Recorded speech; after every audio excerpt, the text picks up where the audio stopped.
ধুনীয়াকৈ ভাজি ল'ম ইয়াতে এইখিনি আছে আমাৰ ভাজিবলৈ একদম মেইন বস্তুটো আৰু কল পচলা উতলি আছে একদম ভক ভক ভক কৰি আৰু কল পচলা ফাইনেলি আহি গ'ল একদম মানে চিকেনৰ লগত বনোৱা কল পচলা ৰখি থাকিতো লাভ নাই ন হেল্ল' গাইজ নমস্কাৰ মই দিছে আপোনালোকক স্বাগতম জনালোঁ গাইজ আজি কি বনিব জানা আমাৰ এখেতৰ পচন্দৰ বস্তু বনিবলৈ গৈ আছে কি বনিবলৈ গৈ আছে কল পচলা লগত গম পালে নে চিকেনৰ লগত কল পচলা বনিবলৈ গৈ আছে এই নাজানো আৰু মানে বহুত দিন কৈ আছিলে কল পচলা খাওঁ তো আজি লৈ আনিলোঁ ঘৰৰ পৰাই মাকে পোহা দুটা এটা কলৰে মানে যোগাৰ কৰি লৈ আহিছোঁ একদম ধুনীয়াকৈ দেখিছেনে আৰু ইফালে চিকেন ইফালে পূৰা যোগাৰ হৈ গৈছে মোটামুটি হৈ গৈছে আৰু অলপ বাকী আছে আৰু কিছুমান বস্তু বাকী আছে হয়নে নহয় তাতে মোক ভৰি বিষাই আছে সেইটো কাৰণে কল পচলা আজি কাটা হৈছে আচল কথাটো সেইটোৱে তো গাইজ এতিয়া দেৰি কৰি নাথাকোঁ কল পচলাখিনিতো এনেকৈ বনাব নোৱাৰিম কাটি কুটি লওঁ ধুনীয়াকৈ নে কি কোৱা আৰু আলহী আহিছে আলহীৰ কাৰণে একদম বনাই আছে এইটো কি বস্তু চুজি আটাৰ পিঠা চুজি আৰু আটা একদম মালপোৱা ভালপোৱা কিবা নিচিনাকৈ বনাইছে আৰু এয়া নাজানো কি বনাইছে নাখাওঁ মই এতিয়া গেছ জ্বলাই কেৰাহী বহাই দিলোঁ একদম ধুনীয়াকৈ গৰম হ'ব দিম এতিয়া কেৰাহীটো তো গাইজ কেৰাহী গৰম হৈ গ'ল তেল লৈছোঁ একদম ধুনীয়াকৈ তেলটো দি দিম এতিয়া তেলটো অকণমান সৰহকৈ দিব লাগিব মাংস ভাজিম যিহেতু তো আমি তেলটো দি দিলোঁ এতিয়া গৰম হ'ব দিম তেল আমাৰ গৰম হৈ গ'ল প্ৰথমতে আমি দি দিছোঁ তেজপাত ইয়াৰ লগে লগে একদম 5টা শুকান জলকীয়া দি দিছোঁ এইকেইটা অকণমান ভাজি ল'ম এতিয়া এইখিনি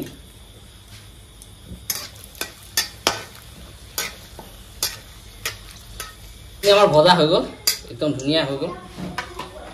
ইয়াৰ লগে লগে আমি এতিয়া দুটা ডাঙৰ ডাঙৰ পিঁয়াজ কাটি লৈছিলোঁ পিঁয়াজখিনি ভাজি ল'ম এতিয়া পিঁয়াজৰ লগে লগে আমি এক কেঁচা জলকীয়া লৈছোঁ কেঁচা জলকীয়াখিনিও দি দিছোঁ একদম ধুনীয়াকৈ ভাজি ল'ম এইখিনি ভাজি ল'ম এতিয়া পিঁয়াজ আৰু জলকীয়া একদম ভাজি ধুনীয়াকৈ হৈ গ'ল এইখিনি ৰঙা হৈ গৈছে এতিয়া আমি দি দিম এয়া আদা নহৰু জালুক একদম একেলগে পিচি দি দিছোঁ এয়া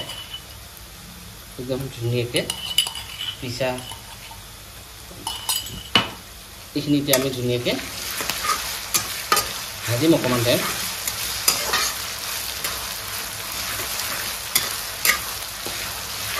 আদা নহৰুটো কেঁচা গোন্ধ যাবলৈ অকণমান টাইম ভাজিলে হ'ল আৰু বেছি টাইম ভাজিব নালাগে একদম বিলাহী কাটি লৈছিলোঁ সৰু সৰুকৈ এটা ধুনীয়া ডাঙৰ বিলাহী এটা এইখিনি দি এইখিনিও ভাজিম এতিয়া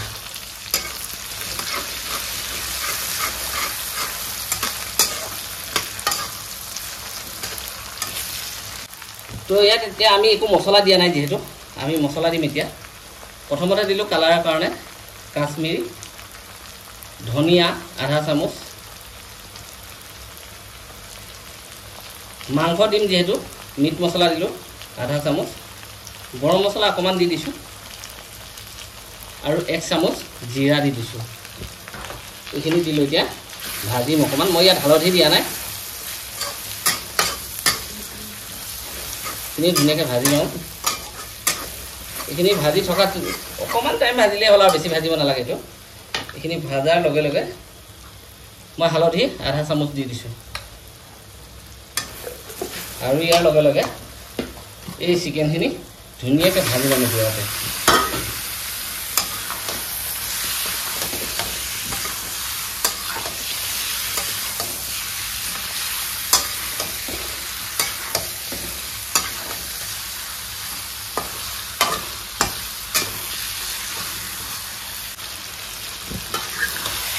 এইখিনি ভাজি আছোঁ ঢাকন দিয়া নাই আমি ইয়াত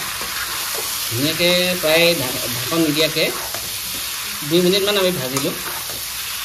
আৰু এতিয়া আমি ইয়াত দিম ইয়াত দি দিছোঁ আলু কাটি লৈছিলোঁ আলু দুটা আলু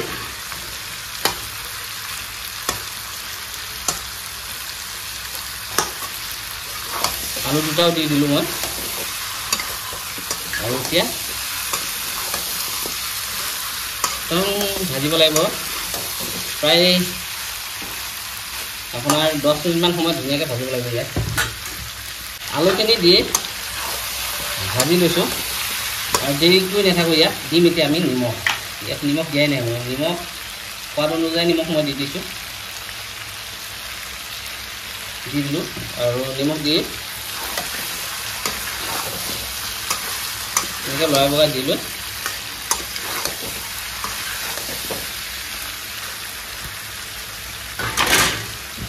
ঢাকন মাৰি দিম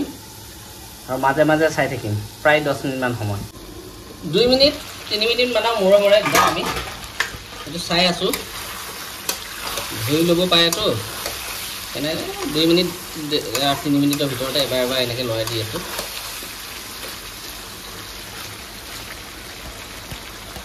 আকৌ ঢাকন দি আকৌ তেনেকৈ 2 মিনিটমানৰ পিছত আকৌ চাম একদম ভাজি আছিলোঁ প্ৰায় আপোনাৰ 20 মিনিট মানে সময় ভাজিলোঁ 20 মিনিট নহয় 15 মিনিটমান ধুনীয়াকৈ হৈ গ'ল আৰু ভাজি নাথাকোঁ আৰু ভাজি থকা অৱস্থাতে এইখিনি আছে আমাৰ ভাজিবলৈ একদম মেইন বস্তুটো আৰু এইখিনি দি দিলোঁ দি ভাজিব লাগিব এতিয়া ধুনীয়াকৈ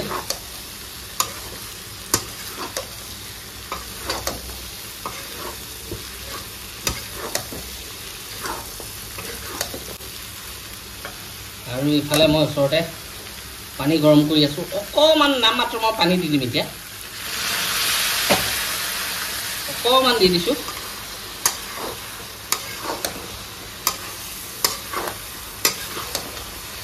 আৰু এইখিনি এতিয়া ঢাকন মাৰি আকৌ সিজাম 5 মিনিটমান সময় ধুনীয়াকৈ ঢাকন মাৰি সিজাম এতিয়া ঢাকন দি ধুনীয়াকৈ সিজাই আছিলোঁ আপোনাৰ 6-7 মিনিটমান ধুনীয়াকৈ ফ্ৰাই কৰি আছিলোঁ আৰু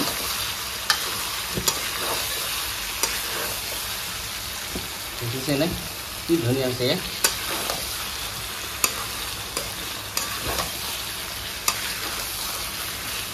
আৰু এতিয়া আমি ইয়াত ভাজি নাথাকোঁ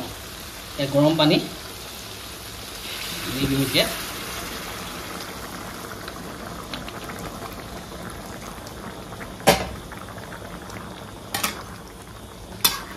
হৈ যাব ইমানখিনি পানীয়ে আমাৰ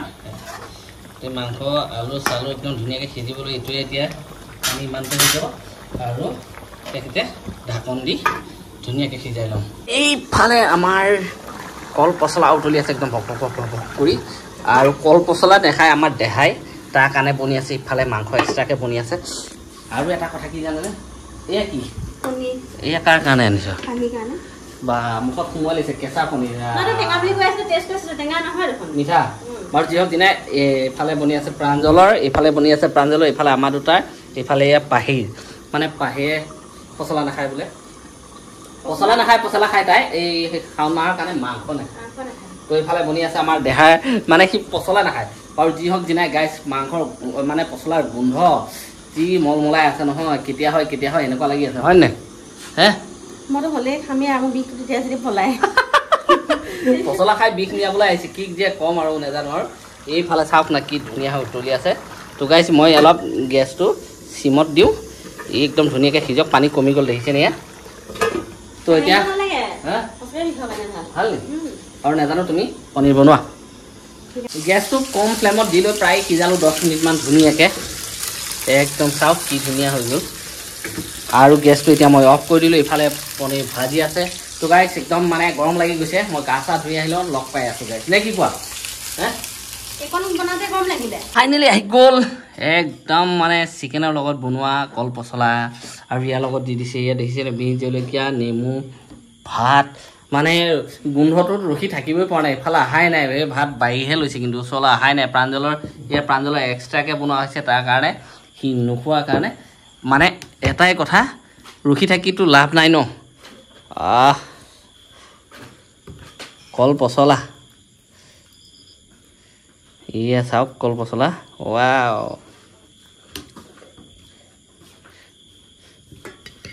একদম লৈ লওঁ আৰু একে জেগাতে তেতিয়াহে খাই মজা লাগিব আলু দুকণমানো লৈ লৈছোঁ সেইটো কি আনিছা আচাৰ দিয়া ইয়াতে দি দিয়া অকণমান বাছ এয়া আচাৰো আহি গ'ল আৰু ইয়া দেখিছেনে গ্ৰেভি পূৰা লৈ লৈছোঁ হয় নি এয়া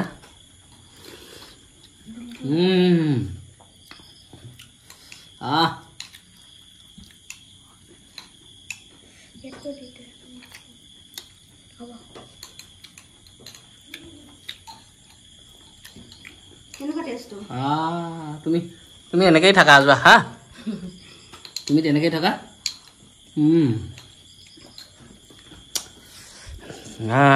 চাওকচোন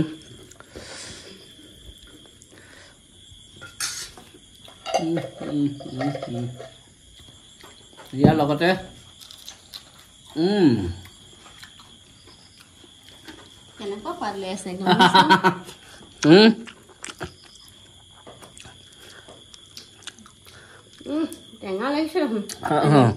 বিপুলৰ ভূত লাগি গ'ল তোৰ গাত তাৰমানে এই বিপুলৰ ভূত হয়নে বিপুল বন্ধু হোৱা নাই যে কি মজা হৈছে দেখা কিয় নোখোৱা তুমি খোৱা এয়া হে এয়া খোৱা তোমাৰ মাংস বেলেগ চিকেনৰ পিচ মানে মিঠা লাগিছে বা মিঠা হৈ গৈছে একদম মজা হৈছে গাইছ খাই লওঁ ধুনীয়াকৈ খাই লৈ লগ পাই আছোঁ তো গাইছ এবাৰ ট্ৰাই কৰি চাব মই কেনেকৈ বনাইছোঁ আৰু ভিডিঅ'টো চাই কেনে পালে জনাব যদি ভাল পালে লাইক কমেণ্ট শ্বেয়াৰ চাবস্ক্ৰাইব চব কৰি দিবা প্ৰাঞ্জললৈ মই বাট চোৱা নাই আৰু সি মোক হেৰি কৰি আছে হয় ন ধুনীয়াকৈ খাই লওঁ গাইছ